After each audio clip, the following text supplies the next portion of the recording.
Alright guys, we're snowed in. I got something scary I got to deal with. Let me show you. So this is beyond embarrassing. It is the worst my pantry has ever looked.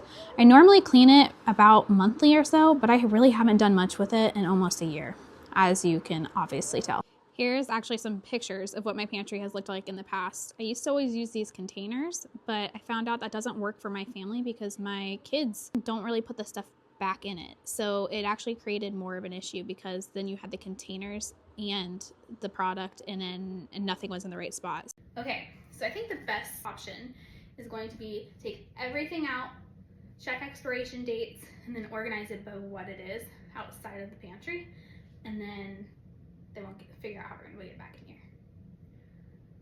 here. Wish me luck. Okay, so immediately I just started clearing everything, and I very quickly learned that there was even more than I thought, and then I wouldn't be able to do the whole pantry. I was going to have to do it more shelf by shelf. There was stuff in this pantry that I literally didn't even know we had, and that's pretty embarrassing. Okay, so I have one shelf cleared out so far. There we go. And it barely made a dent. Now I'm going to go through everything and check the expiration dates, and I'm going to start organizing that shelf. Not everything goes on that shelf though, so this will be interesting. So this part I really didn't have that much expired food, but you can see I'll start working on all those simple syrups over there. Those were for my coffee, and I really didn't like them. I thought they tasted very chemically, and so they've sat in my pantry for a year, and now they're expired, so those did get thrown away. Everything else I'm just kind of organizing by what it is and cleaning it and trying to find a new home for it. I do want to take a moment to talk about overconsumption because, guys, this is what this is. We as a culture just buy and buy and buy, and there's really no reason for it. If we would keep things organized and only buy what was truly needed, this wouldn't have been nearly as bad to deal with. Now, I will say I did have some diet issues, and I had to do an elimination diet, and so some of this is from that. So I think I have pretty much what I can do from this shelf that's going in. So let me show you what I have. So this shelf looks like this so far.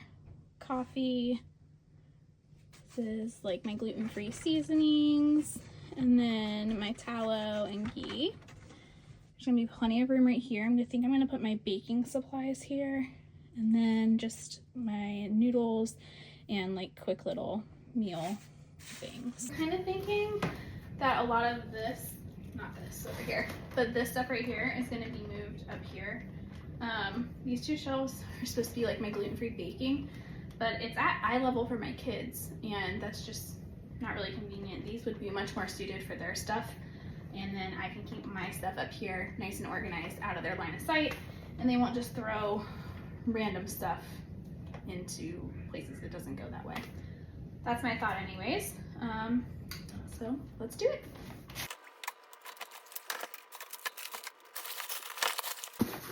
I buy Bob's Red Mill gluten-free off of Amazon in bulk, and this seems to be the cheapest way to do it and the most convenient because it comes to my door. But I literally use this for 95% of my recipes. It's a great substitute when you're cooking gluten-free, or baking gluten-free, I should say.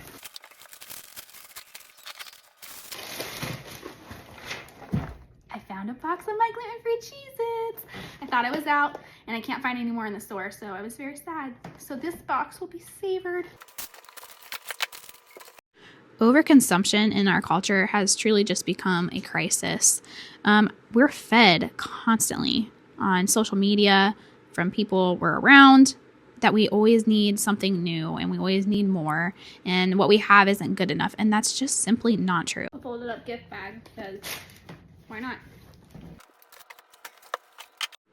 It's time to take a step back and look at what we have and be thankful and grateful, and not constantly need and want the newest, brightest, best thing. That's something I am truly starting to work on, and I want that value to be instilled in my children. Not to mention, by overconsuming, you're wasting money. Not only do we have an overconsumption problem, we have a massive debt problem.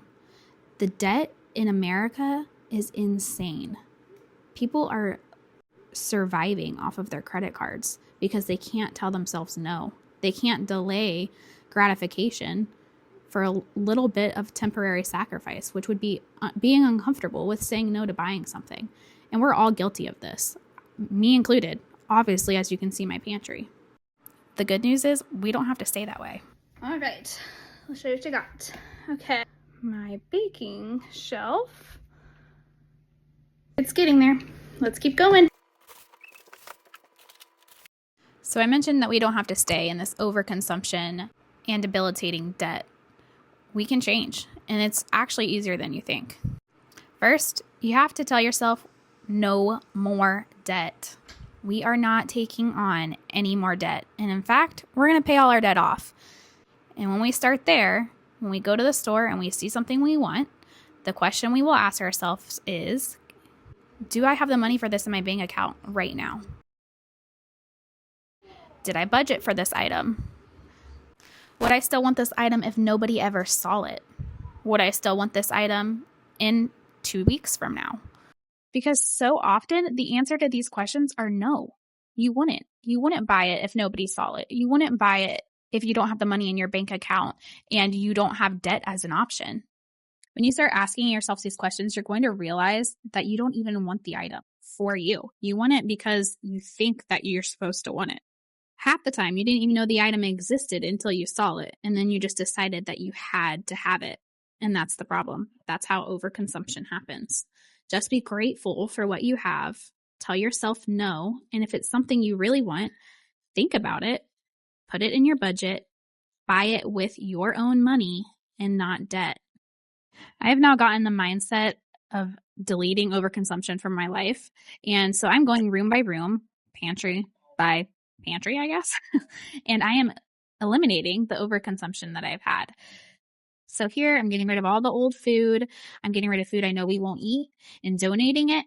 And I'm using the food that's close to expiration. So that way it doesn't go bad and get wasted as well. In the other areas of my house, I'm going through each item. I'm getting rid of the stuff we don't need. I'm donating it to those who do need it, giving some stuff to family and some stuff, it's literal junk. It's just going to go to Goodwill and probably someone else will buy it. But the important thing is that I'm not going to continue this pattern. I'm not going to continue the pattern of over-consuming. I started to crash. Getting to that point where I'm like, I don't want to do this anymore. But now my kitchen is destroyed. And it's only halfway done. So I need to get it done. I have to get a Dr. Pepper.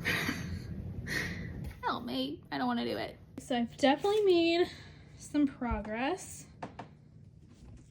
Starting to look a lot better. All right, so I'm just trucking along here, but I am going through every room in our house and I'm getting rid of stuff. I'm donating stuff, and I'm going to stop buying obsessively. You can see where it paused there. I found my food processor that I've been looking for like 6 months. It was stuffed in the back of the pantry. I almost bought another one, but I told myself no because I knew I had one somewhere. Here are our 3 jars of honey, all half-eaten because they were put in random spots so we couldn't find them. Again, overconsumption. When you just pause and look around and see what the Lord has blessed you with and how well you're taken care of, like, you just don't need to go buy everything. You don't have to have 50 Stanley cups. I gotta go put the kids to bed. I'll be right back. Kids are in bed. Let's wrap it up. Focus on the things that matter, like your husband and your kids. Like right here, my husband is doing the hard job for me and clearing off the top shelf. This man has provided me with my dream life. He allows me to stay at home with our boys and homeschool and have a homestead. He supports me through everything. And every time I ever have a crazy idea, he sits there and listens to it. And he always supports me. Focus on that. Focus on your marriage. Focus on your family. Grow those things instead of growing the things in your house. Imagine how much more peaceful your life would be if what you focused on was how blessed you were and people that love you. Let that sink in. It's a beautiful feeling. So next time you go to buy more, ask what value that item's going to bring to your life. Is that going to make your life more peaceful? Or is it just going to add to the clutter and to the stress of your life? And as I'm telling you not to buy things, those were toaster bags. I found those years ago, and they are perfect for us gluten-free girlies.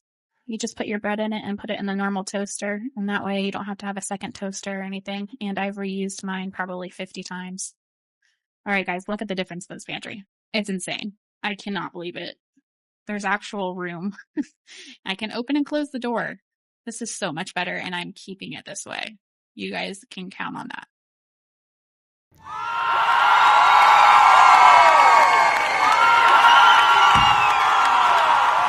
All right, I am done. I probably have a little bit more to do. I have some stuff that's not, like, doesn't have a home yet, that's out here, but it's not going back in the pantry. So I had a lot of expired food, very sadly.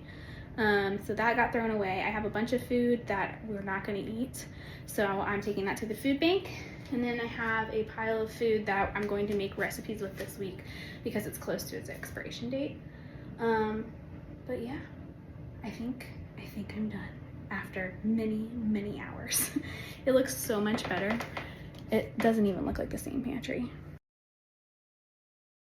And knowing me, I will probably make several adjustments and changes over the next week or two.